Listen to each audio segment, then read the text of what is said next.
Lay. Sir. Yeah. Yeah.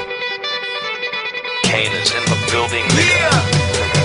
Alright, already the show goes on all night. Till the morning we dream so long. Anybody ever wonder when they will see the sun? Just remember when you come up, the show goes on. Alright, already the show goes on all night. Till the morning we dream so long. Anybody ever wonder when they will see the sun? Just remember when you come up, the show goes on. Hi and welcome to my Baked Red Couch. Today I am elated to be interviewing a living legend and calypso icon, Leo McDonald Blayman, widely known as the mighty Grynner. Welcome, Grynner. I am excited to have you here, as you can tell. I can see that. First time in a long time I get people excited. And I am They used to excited. be excited when I was winning the award march. I know I still got them excited. Even just looking at me, I got people excited. But I'm very happy to be here, to have this nice little interview with you. So, Thank you. One of my first questions actually came from Chris Eno. He hooked me with this fly hairstyle, and he wanted to know if you are aware of the respect that you command and the love that people have for you, of Barbadians all over the world. well, I knew that from the time I started to travel in 1983. Well, when I first started Calypso thing, it was just, we only had about 9, 10 Calypsonians. So we had mostly to depend on when we have the little Independence Ball, Queen Show, and so then you get that, and then the year passed down, nothing more happened until it is November again. So, lucky enough for me that in 1968, me and a group of old men were just making some fun. I never singing this song, I just make a little thing and had this song near Ugly Grynner. Because we was playing a little cricket match, we was just singing. So while he's playing, the guy said, listen, they got some fellas up there by the mental rehearsing. I said, man, what are you rehearsing for, to go to the mental? They said, no, they got the Barbados Calypso Independence thing, and so on. So, man, you good enough to go up there? So a guy took me up there on his bicycle. I went to Mr. Philbita. He says, what you want, Trinidadian guy? I said, well, I understand that have some fellas here rehearsing for competition. What you want to do, I got, well, you have 2 songs and so on. So he said, give me your key. I said, I can't give you my key because my mother don't let me walk out with the key. So, not knowing that he meant the key of the song, And that was a hell of a joke that evening. He said, give me your key again, and he bam, bam, bam, sing a line, 2 lines. And so he said, okay, you got to go, come back tomorrow. And from tomorrow, it was history because I entered that competition in 1968. I came third to the Gabby and Romeo. I never looked back since. Awesome. To what do you attribute your popularity with your fans? I believe it's because I could associate with any and everybody. The smallest little child will be 2 years old. And speaking of popularity, I saw you performing in Melbourne, Florida, maybe a couple years ago, and you were performing with another Calypsonian. You guys came into town to perform. I think that me and the devil should have been on that show. A guy called Devil. And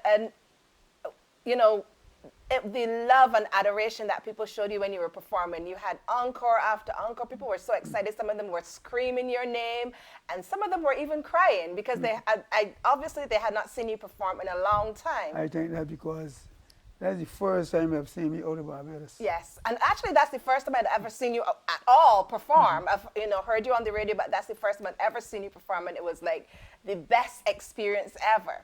I remember, I think I had done that show. It was Mr. Douglas at the time. I'm not sure. I think you came into town with, it was for a Barbadian organization in Melbourne, Florida. Our former Chief Judge, Mr. Douglas. Okay, awesome, brought us up. awesome. Can you remember your first time on stage and what did it feel like? Well, the first time on stage, I never had no butterflies. I just... Not like me, right? Because, you see, I came up to the old guys in the shop, and on Saturdays, the guys found a little drink, so I was good enough to be up between there having a little drink with the older men. And I never really had the behavior of butterflies or chitters, nothing. So I would sit down very quiet. You know? Yes.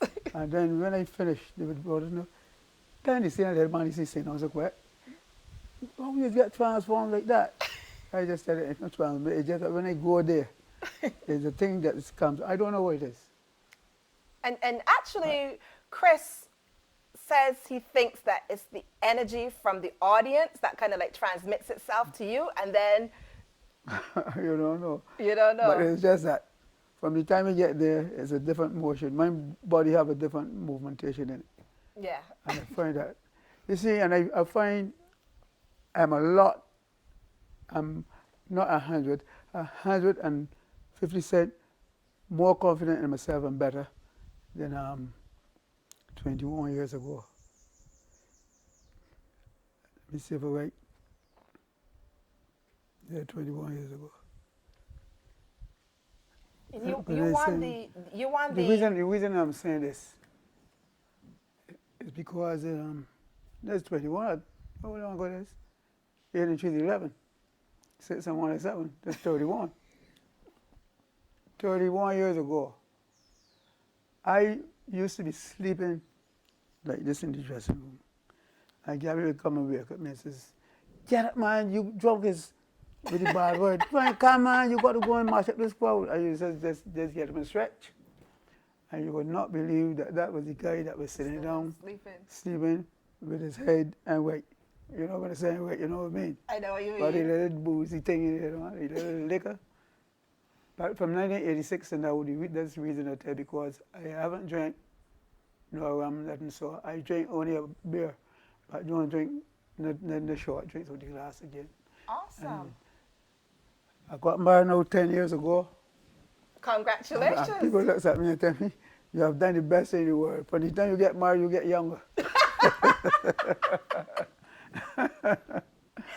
Oh gosh. Your first major win was in 1976 when you won the Calypso Monarch. What was the name of that song? What was the name again? Cup over Bacchanal. Yes, Scrap Over I Bacchanal. won that there at Culloden Farm. I was back by the Trudeaus, and those guys now live in Toronto. I was back by them at the time. Prince Cave and Trudeaus. Awesome. And what is the difference? What is it like performing on a foreign stage as opposed to performing on a local stage? Well, there's a lot of advantage because you meet people that don't know you. People in Barbados will know me, but the people that outside that don't know you, they're asking themselves, "Is that the right man?" Because here in the going in there, they're looking for a guy that's older. Oh, They're looking for a more experienced kind of figure, you know. I see. But I'm being granted to have respect in Toronto. I did Independence Ball in that place that's so cold. I did it in Calgary and next door to Calgary. And I was singing with the Trinidadian band, and they keep me over for another week to do a jig with them. That's how popular you are. That's just And how when popular you are. I did the Independence Ball in England. Now, last year was the 4th year I did it on a stretch. Oh wow, awesome. What's your best overseas gig? And why was it so special? Well, I tell my best overseas gig, it was Square One. Me, Square One, Lord Nelson, and some more Caribbean groups at the Water Festival in Sweden. In Sweden. Oh wow. When I come up on the stage, first time I ever sing in front of 80,000 people. Oh wow. I could get them singing "We Want More" going. Yes. And when I done, when I stand on stage, all they was holding for more. More. And that all, was the all I best could one. all I could do was to go back and get it more. My next question actually comes from someone who you know, Miss Tony Norville. There's another one. Yes, and Tony wants to know, her question is that you had the formula between you and Eddie Grant really worked. Have you ever been able to tap into that energy with any other producer? And if not, why? Because you see, Eddie Grant teaches a lot. Eddie Grant teaches how to form a lyrical word instead of rambling and bring it out raw. But he taught me Gabby that. But one day I tell him, Eddie, I know you teaching me this thing, but I like my Bajan thing. He said, well, I can talk to Gabbert, you do what you want to do. And Eddie leave me and tell me do what you want to do. And the music coming off my tongue is a sweeter kind of taste than Gabby own. Because Gabby sing the English, but I rap with the Bajan dialect thing. Awesome. Who currently arranges and writes your music? But I still writing for myself. But you got some guys sometimes, Mighty Heron, sometimes he bring a song, he want me to say it, but after you go through the song, then you see that you got the melody may not be there, so you have to do something with the melody, and you got to fix the some lyrics and so. But I still do some writing for myself. Okay. Did you ever think you were going to be so long in the Calypso arena? But I feel like I got another 50 years ago. Right now, I'm supposed to be 67. You're supposed to be Supposed 67? to be, yeah. But I think I'm a young 67. I got a long way to go because I ain't feeling no pinches of pain or nothing, so No yeah. arthritis or anything? Nothing so. So I just feel How have you seen Calypso music evolve over the years, both here in Barbados and in the region? well, I will tell you that Barbados Calypso have a little flattened pace in it after the 80s. It ain't developing like in the 80s because, not that you're knocking the youngsters, you understand, but I find that the youngsters laying down too much on the walk-up thing and the bam-bam behavior, the hand in the air, and they don't know nothing much about commentary. And commentary does a lot for Calypso. They're doing their style of music. I remember going to the studio and a guy tell me, now Grynner, whatever you doing this year, everything going on this track. I tell you, play the track. So when he did play the track at 160 miles an hour, I tell you, what you have here, you can't fit in there. He said, well, if you can't fit in there, you got to go. I said, well, that's what you're doing, reversing. Because it don't make no sense that everybody with the same fast thing Exactly. and one rhythmic thing. I sing the same rhythm, different word, but the same rhythm. The rhythm got to be different. It does. You need some sort of variety in there. Yes, you can't do all in one batch of grass. Some people say that today's Calypso lyrics are mindless. What do you think? I don't think they're mindless, I think they're weak. You see, what we could do years ago, the guys afraid to do, the fellas afraid. No, you cannot go on the political platform and speak, but you can sing it over the song. You can use it in song, But yes. the youngsters fighting for that. The bravery, they don't have that bravery in them to do it. So they just hook up two lines together and repeat the two lines all the time. And this is a out So there. when you hear two lines, the song finish already. Wow. You know, no story, nothing. And that's the thing. There's no social commentary anymore. There's no political commentary. It's just walk up, walk up. It's just walk up, Walk walk up, up. walk up. And so that has So it's killing, it will be killing the music. Though if me, Gabby, and Bag decide to do that, the people outside will say, well, this is where the music comes to. right. You try to learn them that there, but they still tell you, when they're looking back, it ain't looking back. Sparrow and them can sing it. Exactly. It's like maintaining Short. the That's and them integrity can of the sing it. music. You come out of one bunch of people, you raised with one bunch of people, so you got to be with them. You go with your grandmother, you got to do what your grandmother tell you to do. Different behavior. But today everything changed. It has, and sometimes not for the better, and sometimes you see as it hasn't evolved. It's more like kind of like devolved. Yeah, the music now dropping out instead of it's the music coming in, it dropping out. Who are some of your favorite Calypsonians, and what are some of your greatest musical influences? Well, I can tell you something. One of the greatest influences I had was a guy called Lord Blakey. Lord Blakey used to stay at Brandon, down Brandon Beach at a guy called Piley that had a dance house. So me, Romeo, and some of the guys used to always go down there and watch him perform on Saturday nights. He said, let me tell Romeo one day, if you can't sing good, dress good. So that's where Romeo got his really Yes, lovely style of that's how dressing from. Romeo thing. Romeo, and he repeats that all the time. Romeo always said that Lord Blakey tell us, if you can't sing good, dress good. How do you see the future of Calypso, both here in Barbados and in the region? What do you see for the future of Calypso? It got a heading to go, but it's just that we need to wrap with each other. Countries need to get together more tighter. You see, just like how nearly every week you get a reggae thing or Yes. thing. A When you jazz, try yes. the same thing with the Calypso. And instead of it being Just Calypso, just crop over, you need to have. just you got jazz festival, got this. You should have a little Calypso festival where all the different Calypso and everything come together the same way. Oh, that's an idea. That is an idea. Whoever's watching and, think about that. Yeah, that's nice because a lot of us don't know each other. You know each other when you maybe go to New York and are you singing with this body and the other body? You got that. Where you from? Who you? And this you don't know. You don't know one another unless you ask. Okay. So what do you see, what do you think it will take for Calypso to become as internationally known as a form of music as R&B? Well, we need the proper getaway to get the right producers. To do it. Right now, we here we got producers. You got some producers, but they ain't going nowhere.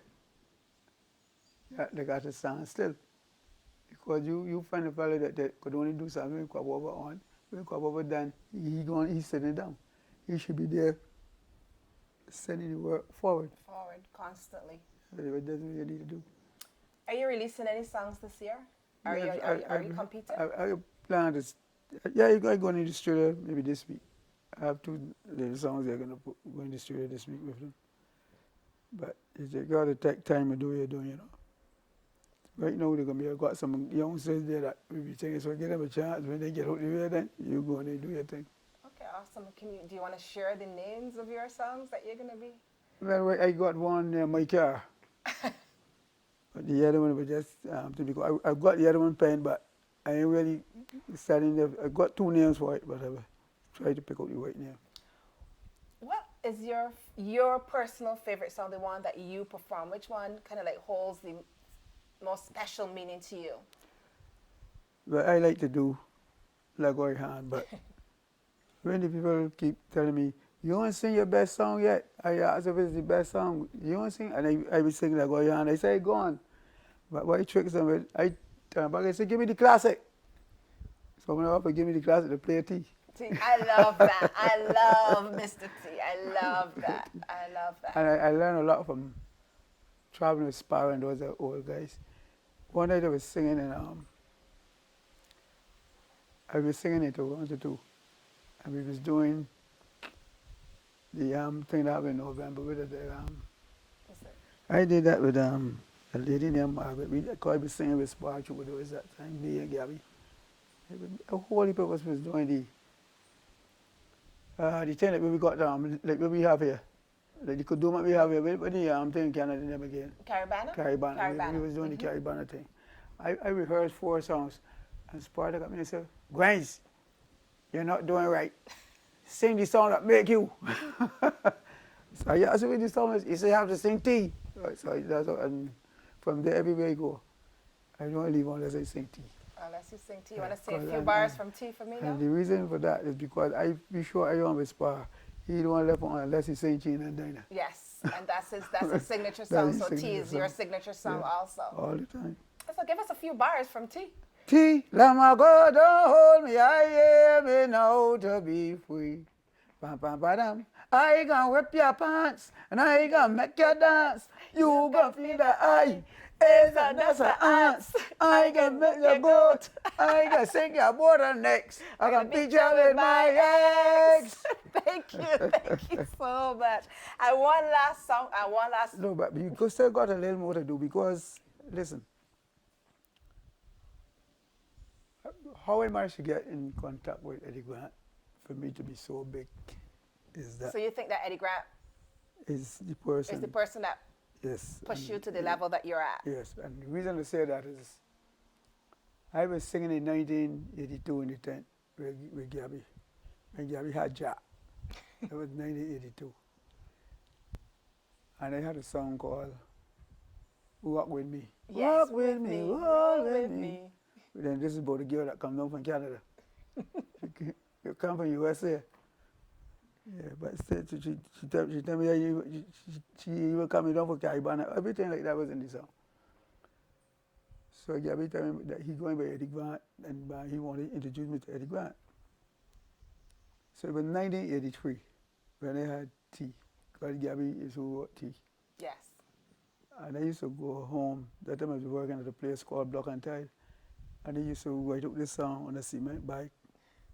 On a cement bag. Yeah, see, just strip out the cement bike, you know.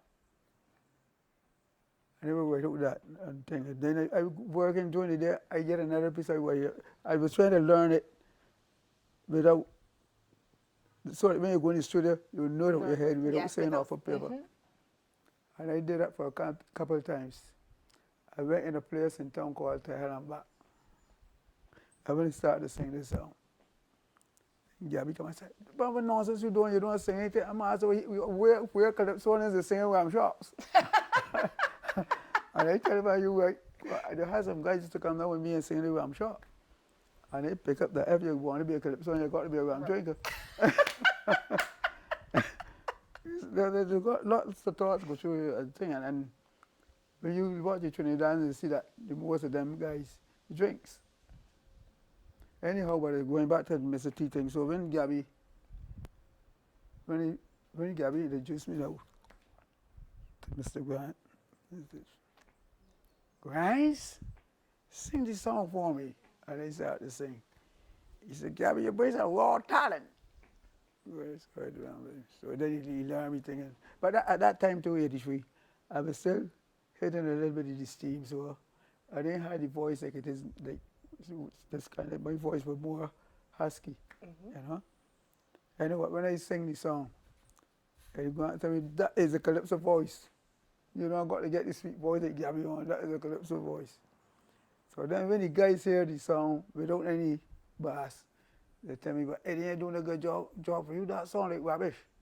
Because the guys didn't accustom to the keyboard horn thing, you know? Yes. Anyhow, went on and on. And that song called me to win the first World March. Yes. And you've won 7 World March titles. And then the next year, I did Singing B. Yes. And that called me to win the second. And then the next year, I had more Grynner, and that called me to the third. So all of this was under Eddie Grant's the Eddie production. Grant. Then the next year, when the Ferris Bueller should have been with Beijing Yankee, I said they had a hot one called Spring Garden. Garden on Fire, So yes. he just coupled me by a couple of points. Then I came third the next year.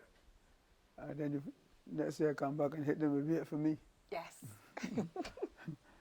and another one called Get Hooked There. Yes. And then I hit them with the Rasta song. Yes, Rastafari. Creator. So that is 2 hot tricks that I had there. Yes. Definitely. On the Eddie Grant belt. So I have done some Eddie Grant has done some very good work for me.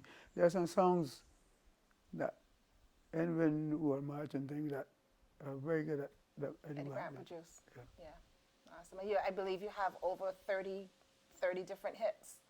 Maybe something like that, 40 odd. Yeah, but I mean they're way up there. I mean more than a whole lot of performers. Yeah, but I really think, sometimes I was doing a show last year, Independence in Philadelphia. And when I was singing, the guy told me, "Grynner done number 17, yeah, coming off." But I was going on because, you're singing, but you're singing over the track. Right. So instead of singing the whole thing, you could tell the guy to cut and you could punch in the other one, Okay. Awesome. Yes, awesome.